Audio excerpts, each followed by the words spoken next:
This is CGTN, China Global Television Network.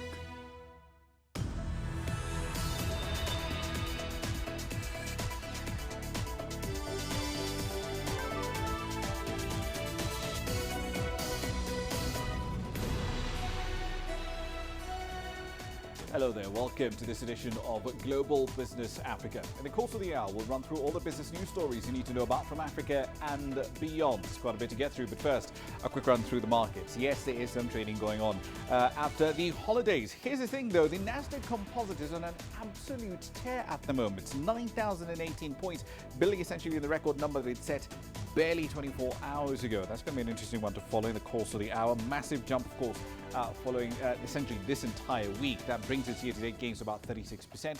S&P 500 by a similar margin. The NSE All Share up 17%. We're going to be talking about that and plenty more in the course of the hour. Here's what's coming up tonight. We'll be looking at Turkey's plans to send troops to Libya as trade relations between the two countries are growing. China's Long March 5 rocket lifts off from the Wenchang Space Launch Center.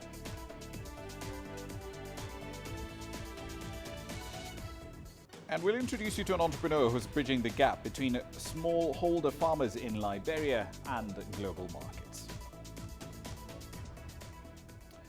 Our starting point tonight, however, is the Mediterranean, or more accurately, countries on both sides of that sea.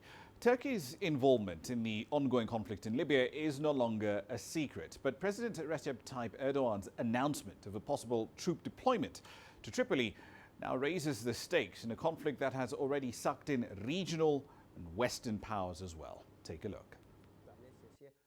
It has long been known that Ankara has been supporting the besieged Libyan government of national accord that is based in Tripoli. Prime Minister Fayez al-Sarraj is currently battling Eastern Commander Khalifa Haftar for Tripoli. This conflict broke out in April 2019 after Commander Haftar ordered his troops to go for Tripoli, having captured strategic oil fields from government forces. As the conflict got underway, several regional nations took sides. Saudi Arabia, France, Egypt, United Arab Emirates, Russia and even the United States were linked to Haftar. Prime Minister Fayez al-Sarraj on his part is allegedly enjoying the support of Turkey, Italy and Qatar. All these were mere whispers until the Turkish president's recent open oil deals and the military support agreement with the Libyan administration. He signed a maritime border agreement with Tripoli, which creates an exclusive economic zone from Turkey's southern Mediterranean shore to Libya's northeast coast. This rattled Cyprus and Greece, which have been at odds with Ankara over maritime borders for decades. Days later, Ankara announced yet another deal with Tripoli. This time round, it was a military cooperation agreement. Erdogan's surprise visit to Tunisia was the telltale sign of Ankara's ambitions for Libya. When he landed back in Ankara, Erdogan spoke about the military plans. Turkey signed a maritime agreement with Libya on one hand. On the other hand, we signed a military cooperation agreement with them. Hopefully, this agreement will pass from our parliament around 8th to 9th of January, and we will accept the invitation to send troops to Libya. This is the reason we are holding all these meetings. We are standing by the legitimate government of the country and accept their invitation. This is our difference.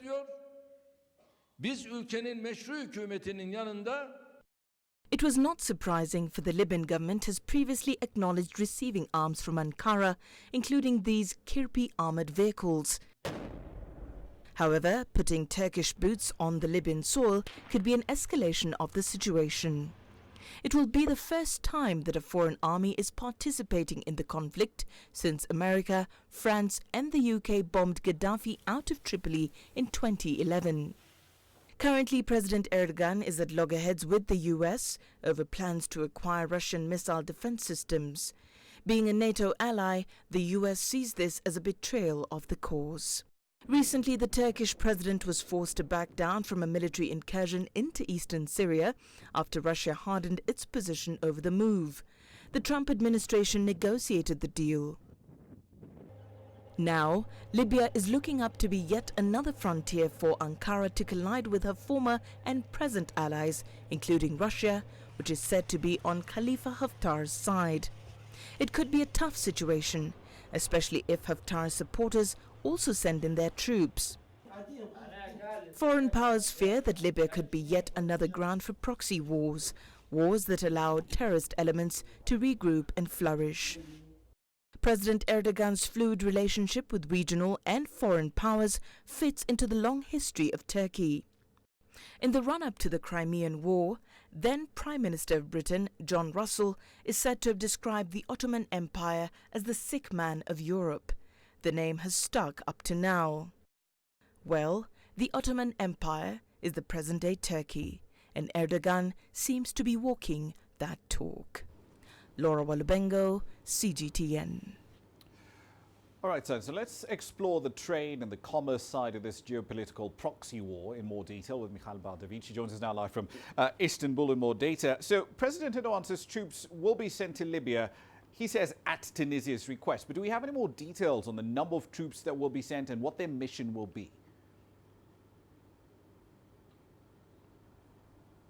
Well, right now, we do not have those details. Turkish President Tayyip Erdogan really didn't give any details on the largeness of the troops or what kind of mission they would be on. Now, regarding the request, the official request from Tripoli now, we know that they want support from the air, from the ground, and from the sea. And what kind of support Turkey will give could really make a major difference. Now, today, we spoke to one of the former advisors to Turkish President Tayyip Erdogan, who now is a writer for the Karar newspaper, Akif Beki.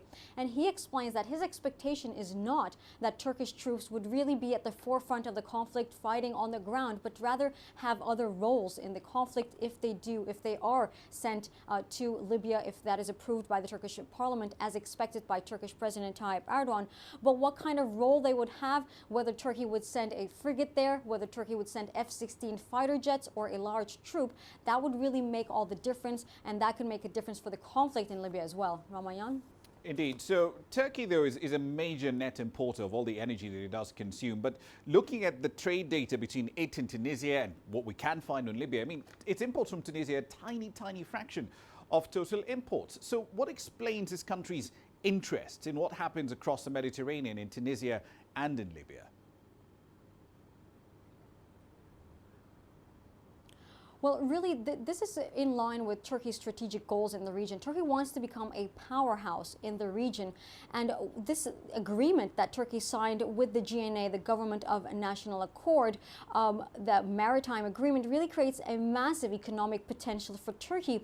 But if Haftar's forces are able to defeat the GNA, then it is very unlikely that in the near future, Turkey, as the backer now of the GNA, would potentially be able to sign the same agreements with the LNA in the future of Haftar's forces. So it's very critical for Turkey that the GNA stays in place, that it remains in power still as the legitimate force that the UN is also supporting. So that is really in line with Turkey's strategic goal when we're talking about economic goals, political goals, and security goals as well. So really that is all in line with Turkey's benefit, self-benefit right now as it wants to become a regional powerhouse. Ramah Nyang? Indeed. So one last question for you. As you mentioned, Turkey and the GNA, the Government of National Accord, signing a maritime border deal not too long ago. But that essentially has antagonized just about everyone else in the Mediterranean basin, Greece and Egypt, right at the top of that list. So why sign a deal that Turkey knows will be controversial instead of sitting down with all the countries involved and agreeing on where the borders should be? Well, really, that has to do with the state of current affairs, foreign affairs for Turkey right now with other countries in the region. If we take Greece as an example, Turkey is already at odds with Greece regarding its gas exploration activities in the Mediterranean. There are already threats of sanctions from the EU against Turkey to be imposed. Again, if we take Israel, for example, as into consideration, Turkish President Tayyip Erdogan is one of the biggest critics of the Israeli government, especially due to the Palestinian conflict. So that's a very difficult difficult one. Their diplomatic relations are at very low levels. And if we take Egypt, Turkish President Tayyip Erdogan is also one of the biggest critics of President al-Sisi. Erdogan even refused to sit at the same table to dine at the United Nations because President Sisi was also there. So it's very hard to imagine that Turkish President Tayyip Erdogan would actually sit down at a negotiation table with Sisi. So really signing a deal with the GNA was the best option available for Turkey. Indeed. Let's see how this does play out. Halba David in Istanbul. Thank you very much. Now, Tunisia is hosting the African Forum on Money Laundering, Tax Evasion and Illicit Financial Flows. This international event is being attended by tax lawyers, academics, economists and parliamentarians from many an African state. With the details, here's CGTN's Adlin Chouachi. The Tunisian Observatory of Economy has published an alarming study based on a report published by the Organization for Economic Cooperation and Development. The study underscores that Africa is losing substantial resources through illicit financial flows. Africa loses an average of $50 billion every year. We are launching the African campaign to fight illicit financial flows.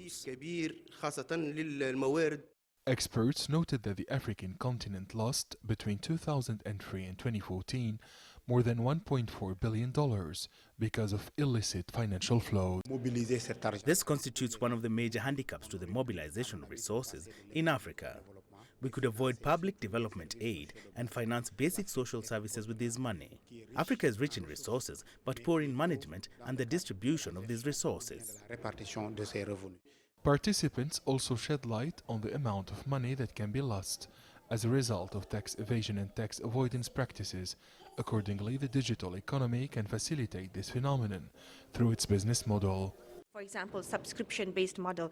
We know Amazon made a profit of $100 billion in 2018, but they paid $0 in tax in the United States. We also know Netflix earned about $845 million in 2018, but they basically paid $0 in tax. So here we have the digital economy that allows you to make so much of money, but how much of it are we getting in taxes is what the problem is. Tax lawyers have recommended the implementation of measures to strengthen financial transparency, the revision of international taxation standards that influence tax systems in Africa, the establishment of computer systems for processing financial reporting, and improving skills in negotiating economic contracts. African lawmakers noted that the volume of illicit financial flows from emerging and developing countries between 2003 and 2012 reached $6.6 trillion. Sub-Saharan Africa is the region most affected by the fight of illicit capital flows that are estimated at 5.5% of GDP per year in the region. Adnan Shawishi, CGTN, Tunis. Eritrea's President Isaias Afwerki has wrapped up a 3-day state visit to Ethiopia. Now, that trip was deeply symbolic for these neighbors in the Horn of Africa. They spent most of the last 2 decades pretty much as enemies. Decades of cross-border tensions have started to thaw out after the Prime Minister of Ethiopia, Abiy Ahmed Ali, reached out to his Eritrean counterpart and agreed to a peace deal in mid-2018. Abiy was awarded the Nobel Peace Prize this year for his work in trying to restore peace. Here's what the Eritrean president had to say at the end of his visit. I really do not know what to say because it feels like we've been here for a week, but it's only been for a couple of days. The reason is that we've been showered with pleasant surprises. First of all, I'd like to thank my younger brother, Prime Minister Abiy Ahmed, for all that he has done for me and my people. Over the last 2 decades, our people have been staying apart from one another. Now, using this golden opportunity, we will make up for the time we have lost. We have full confidence and preparedness to change our old ways and collaborate in all sectors.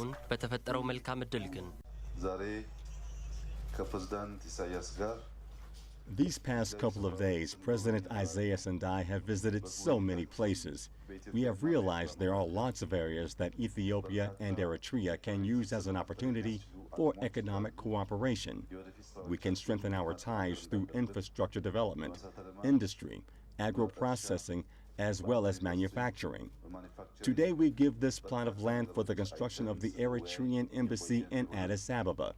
It's a Christmas gift from us to the President and the respected people of Eritrea. In 2020, Ethiopia and Eritrea will have excellent and better relations. You're watching Global Business Africa. Time for a short break. Here's what's coming up next.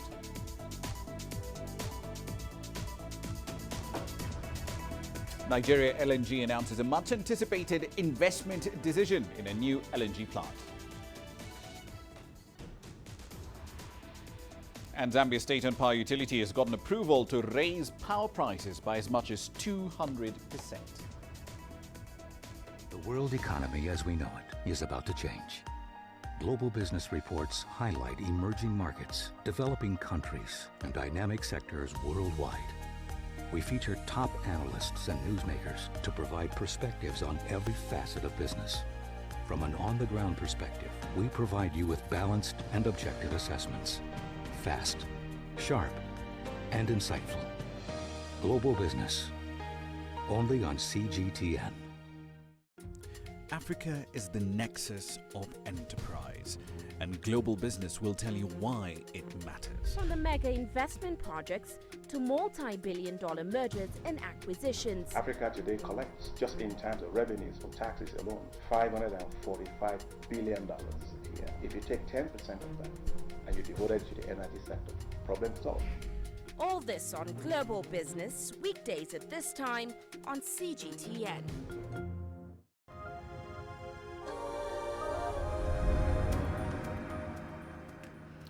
Welcome back to the program. Nigeria LNG, it's a subsidiary of the state-owned oil firm NNPC, has signed the long-awaited, and I'm not kidding about that, it's been years in the making, the final investment decision on its 7th LNG processing plant in Abuja. Now, the move is a key step in increasing its liquefied natural gas output. Train 7, as it's commonly referred to, is expected to boost the country's LNG output by at least 35% to somewhere around 30 million tons every single year. So let's get more details on exactly what this means for the country from CGTN's Deji Banmus, who joins us now live on the phone from Lagos.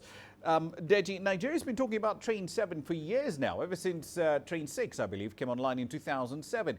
Why has it taken so long to get to this point?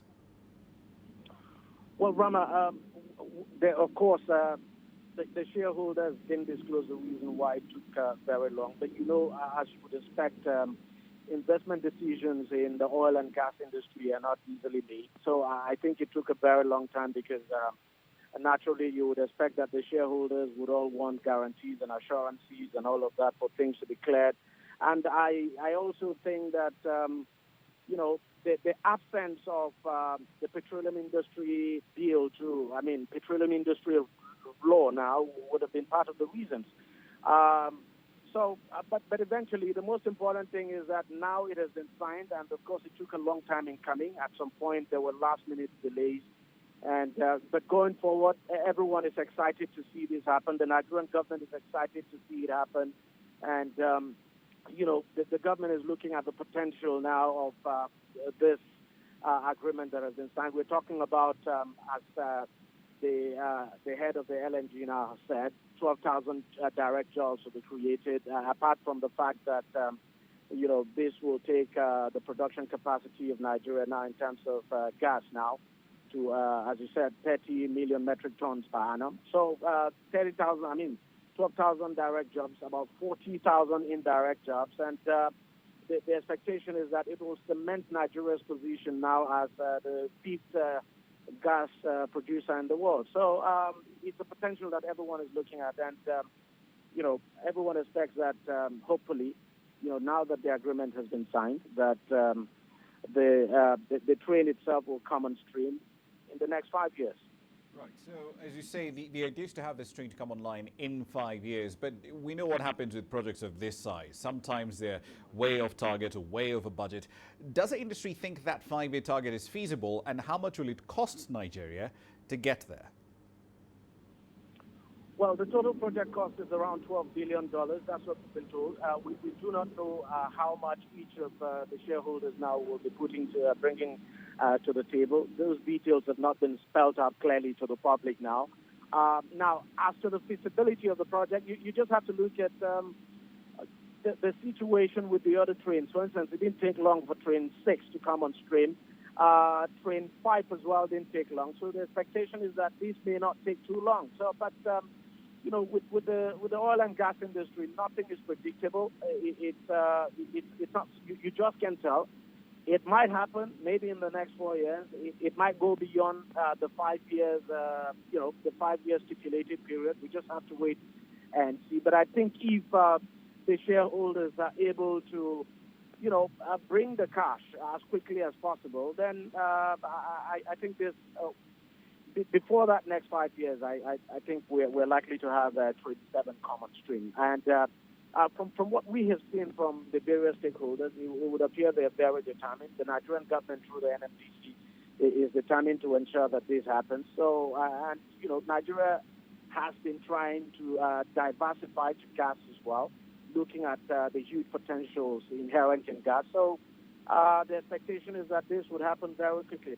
But then, do not forget, there's going to be a change of government. When the new government comes, we don't know if there will be any change of policy, but everyone expects things to go smoothly, and that 2023, 2024, we should have Train 7 on stream, common stream. Indeed, and I think we're going to circle back to that political question at the end of this interview. But quite a few of these long-term gas supply contracts with a range of countries, Turkey, Italy, Portugal, France, Spain, some of the ones that I've seen, they're all ending in that window between 2020 and 2024. What's the plan to replace or renew them? Well, I think they've started replacing them. For instance, we know that even on Train 7, the LNG has actually signed a gas supply contract with a number of companies, including a domestic gas supplier here, Owandu now. So I think the process of replacement is already on, and you never can rule out the possibility of renewal. So, but in terms of replacement, that is already on. I would expect that the various shareholders would have factored all of that into this, you know, this agreement that they just signed. I would also expect that, you know, they must have seen some kind of bright horizon now for them to go ahead with this. So the replacement is already on because, you know, some of the suppliers some agreements have actually been signed, even on Train 7 that has actually not come on stream. One last question for you, Deji. Reading about this was frankly fascinating because there were quite a few competing LNG projects in the last decade. There was Olokola, which I believe was one of the pet projects of the then President Olusegun Obasanjo, and there was a Brass LNG projects. But these have all seemingly fallen by the wayside. No one talks about them anymore. What happened?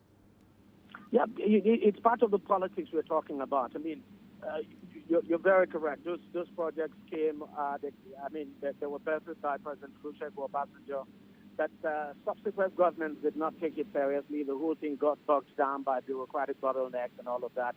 And unfortunately, you know, we had the Yar'Adua government, then the Jonathan government, and now we have the Buhari government. It appears there's no political will, so to speak, to invest in those projects, despite the fact that Nigeria has spent about $5 billion on the two projects. So it's a surprise to a lot of people.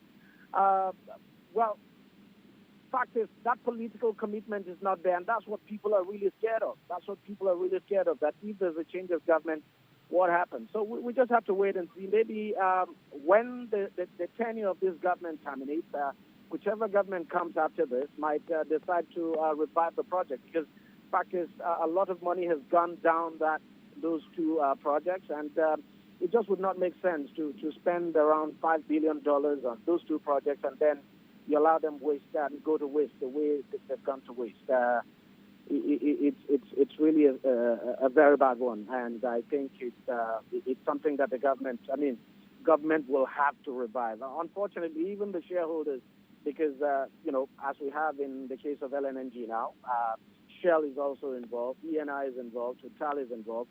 It's actually quite a surprise that they've also not shown enough interest to revive those projects. But I think it all rests with the Nigerian government. The moment the Nigerian government begins to demonstrate the commitment and the desire to revive those two projects, then I think the other shareholders will definitely come on. Right, we'll have to wait and see how this does play out. Deji Badmus there on the line from Lagos, Nigeria. Now, energy is a bit of a theme in this part of the bulletin. Let's move on to Zambia. The state-owned power utility over there, ZESCO, will have a rather unpleasant surprise for you come January. It's gotten approval to raise electricity prices for residential and commercial clients in January. Now, remember, the firm desperately needs to attract a lot more investment in power generation. The regulators allowed ZESCO to raise tariffs for the least consuming residential consumers, essentially at the lower end of the band, by more than 200%. However, these revised prices will not be affecting global mining companies. That includes First Quantum Minerals, Glencore, Barrick Gold and Vedanta Resources. They all have operations in Africa's second largest copper producer. The country's power supply shortage has gone up to about 810 megawatts in November from 750 in September. To remedy this, ZESCO management say they expect to rapidly commission some new power plants. Further north, Egypt's government and its central bank have announced a $3.2 billion fund for its tourism sector, particularly designed to support outlets in the Red Sea. Tourism, of course, is a major source of hard currency revenue for the North African country, but it's been struggling for years now to recover to levels of tourist traffic and revenue that were last seen in 2010. Here's CGT anchor Yasser Hakim with the details. Farouk Nasser is chairman of Mina Tours, a renowned travel agency. His company is one of many which would benefit from a $3 billion tourism fund triggered by the government. Because of what happened since 2011, many of the companies that have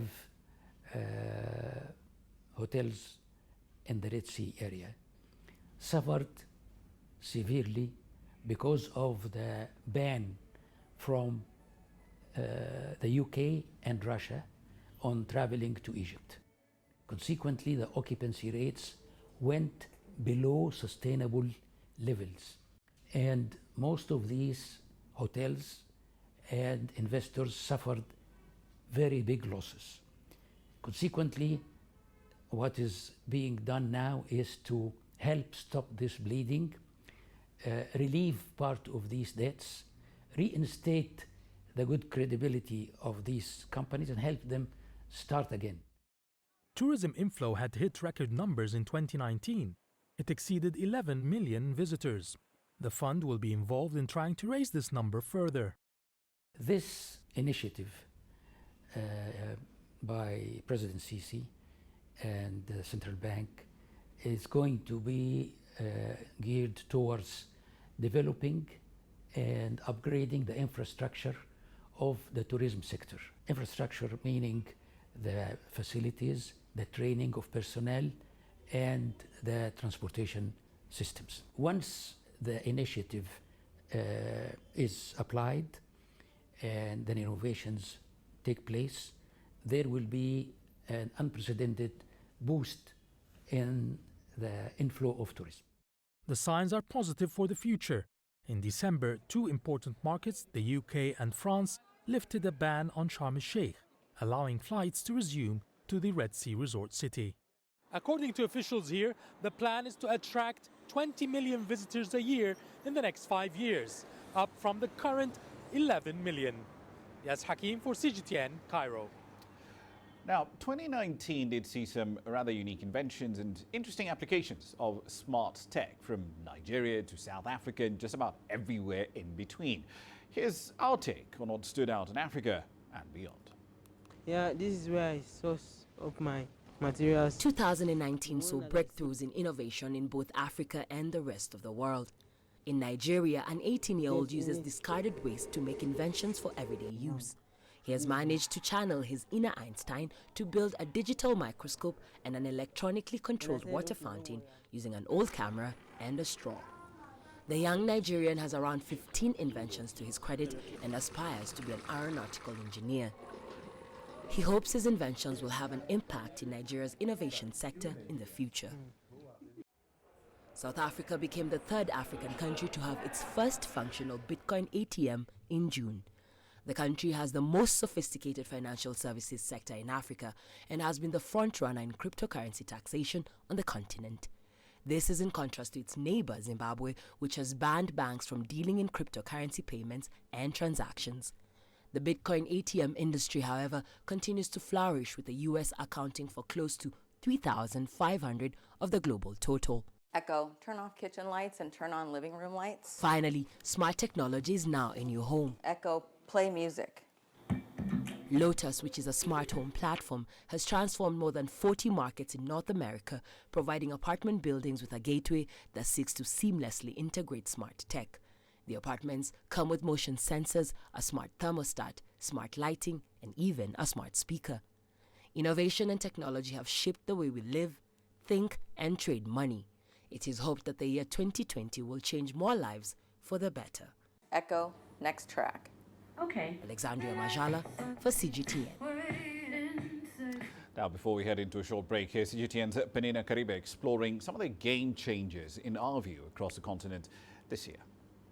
From CEOs to tech gurus, these African men and women definitely had 2019 at their feet. Kickstarting this list is Africa's youngest leader. Catapulted into office in April 2018, Abiy Ahmed has made a huge splash at home and internationally this year, including a Nobel Peace Prize. In just 20 months so far, Abiy has made peace with Eritrea, released about 60,000 political prisoners, calmed ethnic tensions, signed multi-million-dollar infrastructure deals, started liberalizing the economy, persuaded diaspora Ethiopians to contribute about $2.4 million to a trust fund, filled his cabinet with women, diffused a potential military coup by doing press-ups with soldiers, and the list goes on.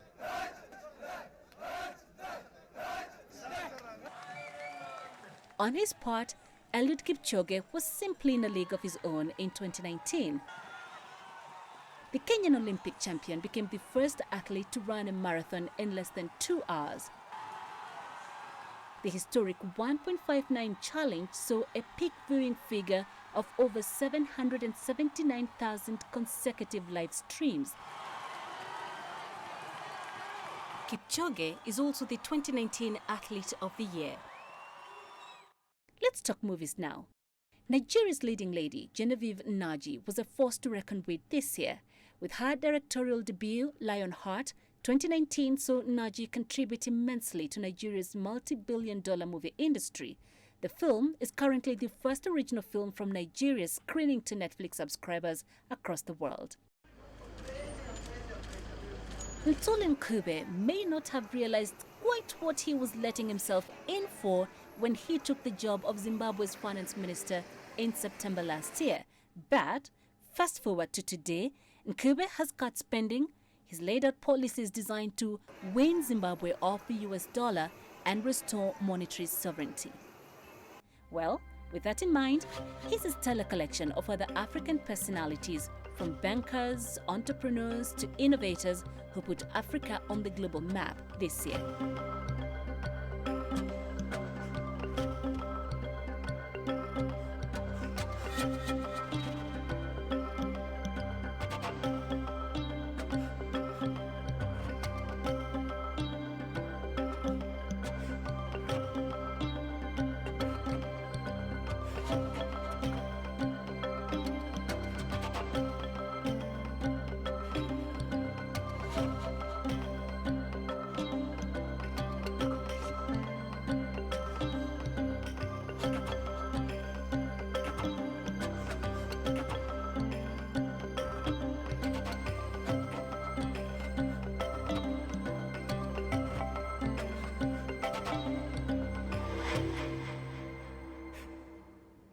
It's time for a short break. You're watching Global Business. Here's what's coming up next.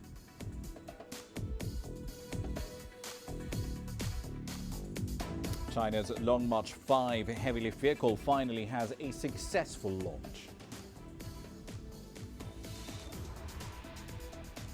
And we'll explore how British popular icons and cultural assets are boosting the country's economy.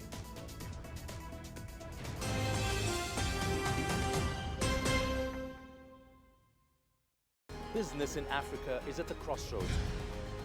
We celebrate those who are adopting and thriving despite the challenges, from grassroots to big businesses. Global Business takes you along for the ride as we track the making of a giant. Only on CGTN.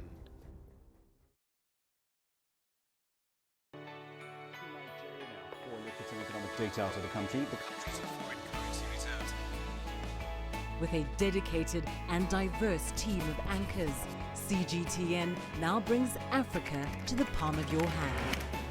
I'm Penina Karibe in the heart of Nairobi, which is bustling. From everyday heroes to the continent's most powerful figures, we bring their voices to you. We haven't changed. And this is something most of us are very excited about. We bring you news that's changing perspectives. I'm Uche reporting from Nairobi City Center. News that brings Africa to the world.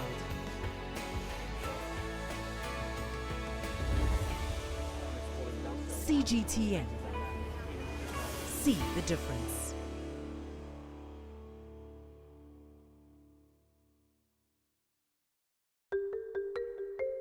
How will your world change today? What happens here? What happens there?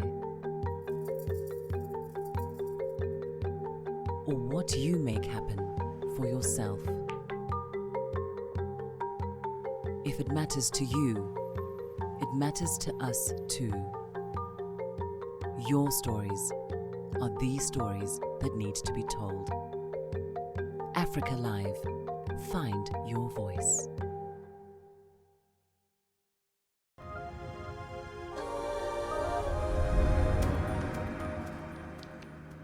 Welcome back to the program. Let's focus now on the business of heavy launch vehicles.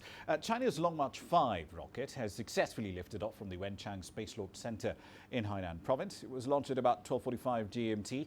After about 40 minutes of flight, it delivered its payload. That's the Shijian-20 communication satellite into the planned orbit. This launch does pave the way for other significant missions in 2020 using this very same launch vehicle. It's basically in the same class as the Proton M rocket, the Falcon 9 Heavy and the Delta IV as well. That includes, of course, the delivery of China's manned space station components. Those are on the calendar for next year, a lunar probe and China's first mission to Mars. And the Long March 5 is the largest and so far the most technically challenging rocket to ever be launched in China. Since the second launch attempt failed in 2017, most of the engineers, scientists and experts who've been working on this project have been working hard to make the launch vehicle mission ready.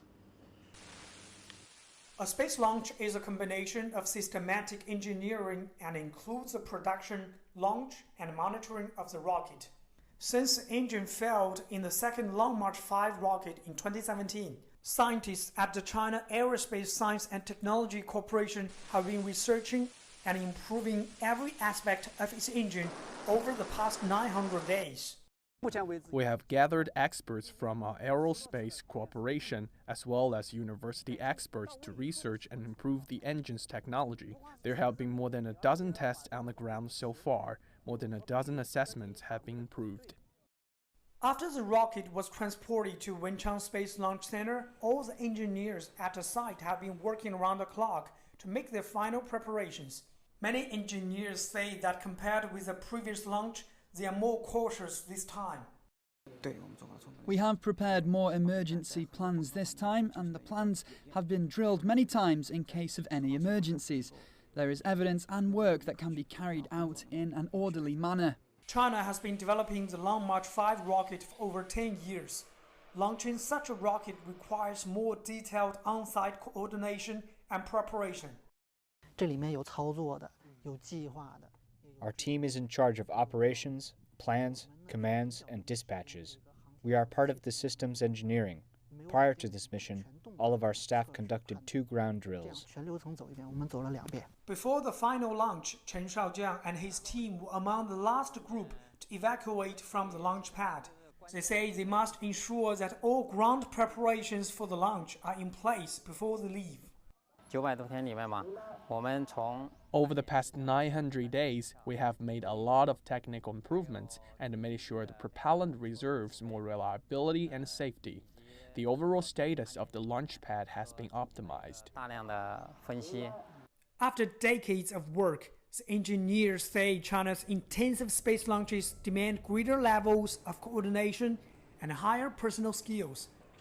They need to adapt to the faster pace and continue to improve for future space explorations. Wu Lei, CGTN, Wenchang Space Launch Center. Now, American equity markets have been on quite the record-setting streak in 2019. This week, and in fact today, really isn't any different. On the 26th of December, the Nasdaq Composite hit 9,000 points, first time ever, setting it's to close the year with a gain of over 36%. The intraday high so far today is 9,051. CGTN's John Terrett has this wrap-up of American stock markets in 2019 from New York. Hey, John, how you doing? Ed, Joel and Pat let everyone know I've arrived on the trading floor. They do it every day for a bit of fun, and there have been times when it's been most welcome, like days when red fills the screen, as it often did in the first half of 2019, which opened after a grim holiday season in which the S&P 500 flirted with its worst December since 1931, almost 90 years before.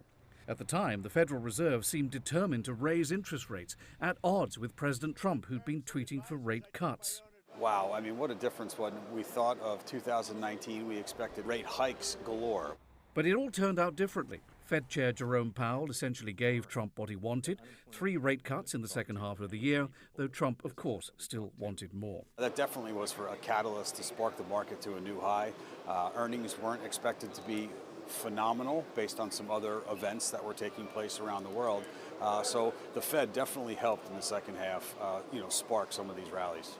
Those rate cuts helped markets hit record highs once again. The S&P 500 now looking to beat the 2013 record, spiking around 28% for the year. Stocks like Apple and Microsoft driving gains on all 3 indices, Dow, Nasdaq and S&P. If the Fed dominated in 2019, so too did initial public offerings. One of the best moments in business reporting when a company comes to market for the very first time.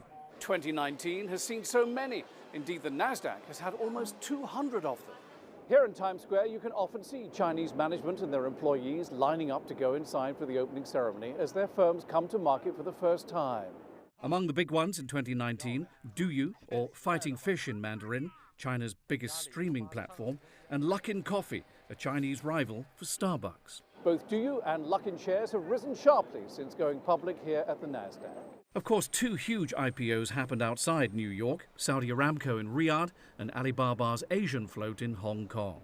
The flexible workspace company WeWork had its IPO pulled after investors said the company was seeking too high a valuation and they wouldn't pay it. It was a really hard year for IPOs, right? And it all, of course, was culminated in the disaster that was WeWork, which I'm glad we never got.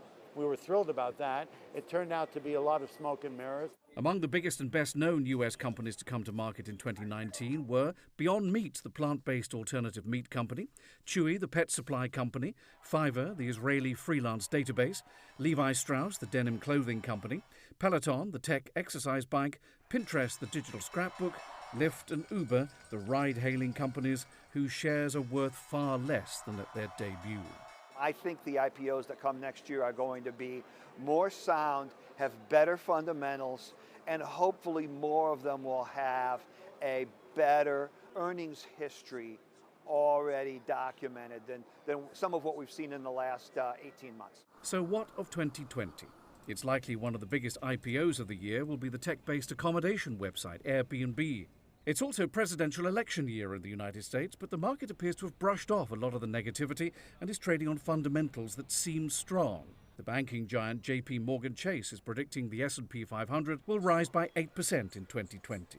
US-China, Brexit, interest rates, elections, impeachment, all these different things, those headlines that were there 3 months, 6 months, 9 months ago are still here. So that's going to add an interesting spin to our market. No one knows for sure, of course. Stock picking can be a gamble, but it's one that a lot of investors like Ed and Joel and Pat put their heart and souls into for their clients and their families. John Terrett, CGTN, New York. Now, from Shakespeare to Dickens to Harry Potter to Adele, Great Britain's cultural assets make quite the contribution to the nation's coffers and, of course, its soft power as a whole. The arts and culture sector by itself contributes about $13.3 billion a year to the British economy. Government tax relief and investment initiatives have essentially supported some of the UK's most popular global collaborations, as CGTN's Andrew Wilson now explains. They come in their droves.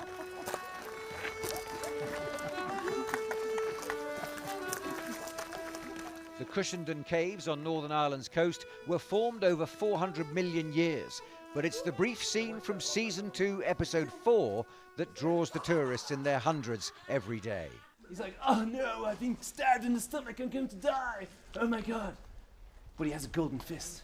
Are you doing a tour of the Game of Thrones locations? Yes. How is it? Yeah. Just beginning, I think. Just two locations already. Yeah, very good. It's fun? Yeah, very fun. Yes. Are you happy you came? Yes. Well, what do you like about it? I like all the locations and I like all the places where it was filmed. When landowner James Stewart planted 150 beech trees in 1775, little did he realise that 240 years later, their 32nd appearance in Episode 1, Season 2, would light a beacon of international fame and pilgrimage. So the series has created an industry and with that an easily accessible itinerary. There are maps and apps to guide the thousands of visitors. But alongside that, or perhaps following behind it, Northern Ireland now seems to have become the go-to location on everyone's production list. Prior to Game of Thrones, we had a good level of production in Northern Ireland. Now we have a sustainable level of production in Northern Ireland, which allows people to work constantly throughout the year in their chosen profession, which was much more difficult before Game of Thrones came in. The new multi-million studio development taking shape just next to Belfast Shipyard tells its own story of a busy future ahead. A decade ago, the film and TV production industry here was almost unheard of. Now, it's a true global player. And that's entirely down to Game of Thrones, a TV bonanza that brought in overall about £250 million in revenue. Add to that the cash flow from some 350,000 tourists hiking the location trail. But it's the boost to Northern Ireland's reputation that's really paying dividends. Bringing in 3 new TV drama series in 2009, 9 new TV dramas and 6 feature films last year, earning around 270 million, and the projections for next year's revenue currently stand at around £300 million. Business is clearly booming, and Northern Ireland is rising to the challenge. It's not quite Hollywood yet, but stranger things have happened. Andrew Wilson, CGTN, Belfast. Well, that's certainly a cash flow that Tywin Lannister would be proud of. Let's move on to commodities here for you. So spot palladium, as you might recall, has been really the standout commodity among the ones we track here. It did hit $2,000 an ounce early in December. It's essentially pulled back quite a bit since then, but still, even today, at $1,912 an ounce, it's still 51% in a positive territory. Brent crude still continuing a very strong run of gains since the month of October, up by over 22% so far in the course of the year. Will it hold on to those gains in 2020? We'll find out. Here's what's coming up next.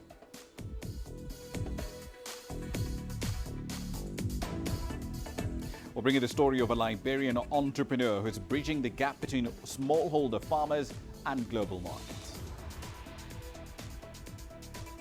We'll also showcase some of the best work by Somali journalists by taking you to an auction in the Horn of Africa. Images may appear to be identical, but looks can be deceiving.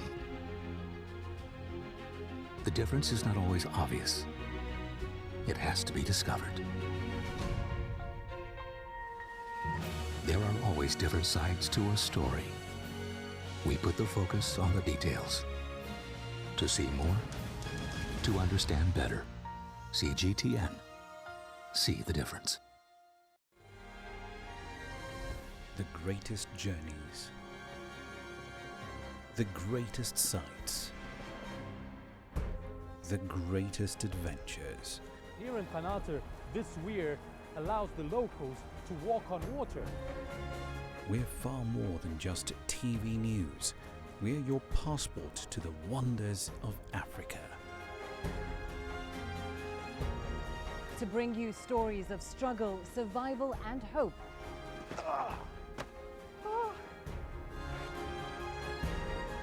So let's explore.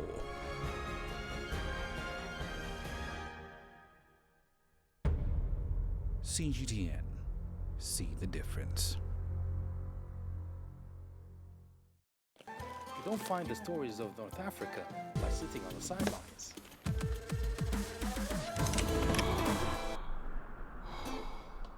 No one else will take you where we can in North Africa.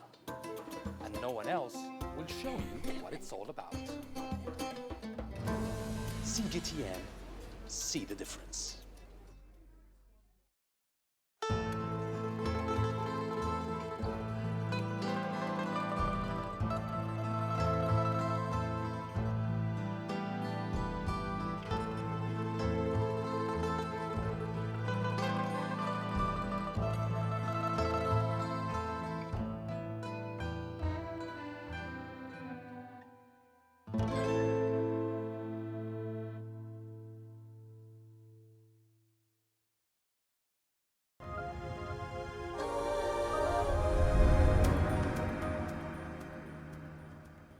Welcome back. Time to look at some interesting SMEs now. Tonight we are in Liberia, looking at a company called J-Palm. It collects palm kernels from rural smallholder farmers and then processes it into clear, clean oil that's used to create skin and hair care products. By doing this, this local enterprise is essentially linking Liberian smallholder farmers to domestic and global markets. My name is Mahmoud Johnson, and I'm the founder for J-Palm Liberia. Palm trees are indigenous to Liberia. You look all around us here, see palm trees there. It just grows all over the place. But about 35% of the palm fruit go to waste. They literally remain on the trees, without being harvested every year. And then for the 65% that is harvested, the farmers lose about 50% of the expected oil yield. So when I started the business, the idea was to work with the smallholder farmers on the production side to figure out how to increase productivity and how to increase their yield. So we set up simple machines in the villages that enable farmers, instead of using their hands, taking 10 hours to produce maybe like 200 kilograms of palm fruit, you can use a machine to do that same amount of work anywhere from 10 to 30 minutes, depending on the variety of the palm fruit. It has to go through several stages. You have to first crack the palm kernels, crack them, separate the kernels from the shells, dry them, to reduce excess moisture. And then we have what we call a palm kernel oil expeller, where we put the palm kernels in there and it squeezes out the palm kernels. It squeezes the palm kernel, so you have the palm kernel oil coming out one side and the residual going on another side. And then there's a filtration process. So we have an unscented version, and then we have another version that has a little bit of fragrance added to it. So that was the basic oils. But we also now have started to use the oil as a base in other products. So we have lotions, for example. The lotions contain palm kernel oil and shea butter. We have soaps. The soaps are a customer favorite. We have hair butter, which is a mixture of palm kernel oil and shea butter. When I introduce myself to people and say I'm in the palm oil business, the first reaction is always, oh, isn't that bad for the environment? Isn't that bad for communities? And the reason why it is so is because most of the global discussion about palm oil focuses on the large multinational firms. And what has been happening, what we've seen in other parts of the world, is that big firms will clear out rainforests, cut down trees, to clear land to plant palm. And through that process, destroy animal habitats, and destroy, ecosystems. And so our model is to focus on the traditional, original oil palm variety that doesn't cause deforestation, because again, nobody really has a plant, it grows by itself. But not only does it not cause deforestation, but it contributes directly to rural economic development. But financing was one of the biggest challenges, and a lot of the young entrepreneurs that are coming up today, it still is a challenge. It has not been solved. We have small programs that have been set up here, but it still is a big challenge. Another challenge is finding the right people. No business can grow on the shoulders of just one person. It has to be a team effort. It has to be a collective effort. I think J-Palm is an inspiring example of both Liberians finding problems to Liberian solutions, but also to the possibilities. In Liberia, palm kernels, 5-6 years ago, palm kernels were seen as the poor man's food. You know, if you didn't have any food to eat, you go and find palm kernels lying on the ground, you break in and you eat it. There was absolutely no use for palm kernels. And so the fact that we can build a whole business, you know, out of palm kernels, where we have have almost 40 employees full-time, we have more than 500 farmers that we're working with, we have the sales reps, and it's not just those individuals, but they are being able to sustain their families just on a business that was built on palm oil.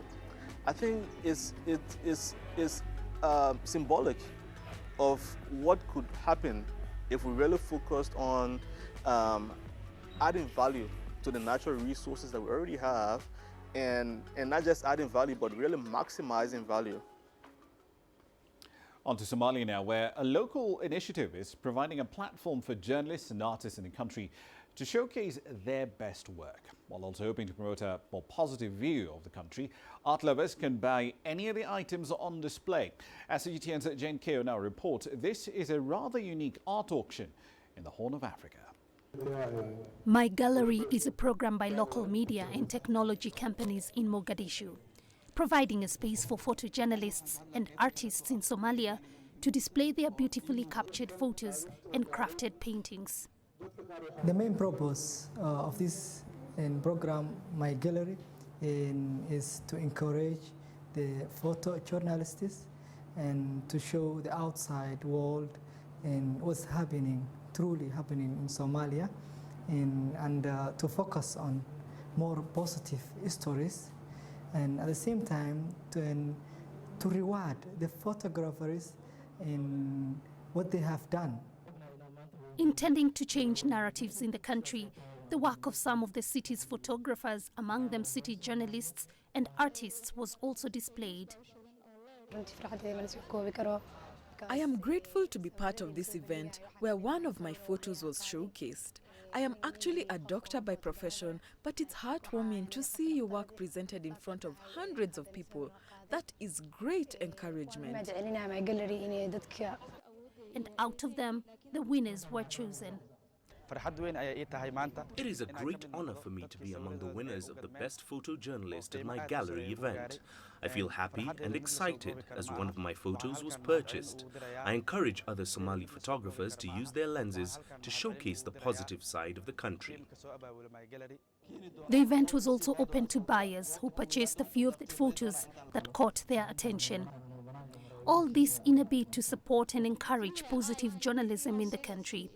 The organizers hope to make this an annual event, showcasing the most appealing photos and paintings from all over the country. Jane Keo, CGTN. Right, then a quick run through the currencies here for you. So we had a rather disappointing debt auction a little earlier on in the week. Only 17 subscription rate to the $240-odd million that the country's government is trying to raise in its usual weekly auction. Holiday blues is something more fundamental. We'll keep an eye on that for you. The Egyptian pound is also the most performing currency among the ones that we do track here, up over 11% against the American dollar. But a rate-setting meeting that was supposed to happen yesterday has been moved forward. Pencil that in on the 16th of January. There will be a new board for the central bank and a new monetary policy committee in place as well. That's it for this edition of Global Business Africa. As always, we'd like to hear your thoughts on the content you've seen on this program in the last hour. There are many ways to get your thoughts back to us, all of them on your screens right now. I'm Ramah Nyang in the Kenyan capital, Nairobi. Thank you for your company in the last hour. The World Today is up next from Washington, D.C.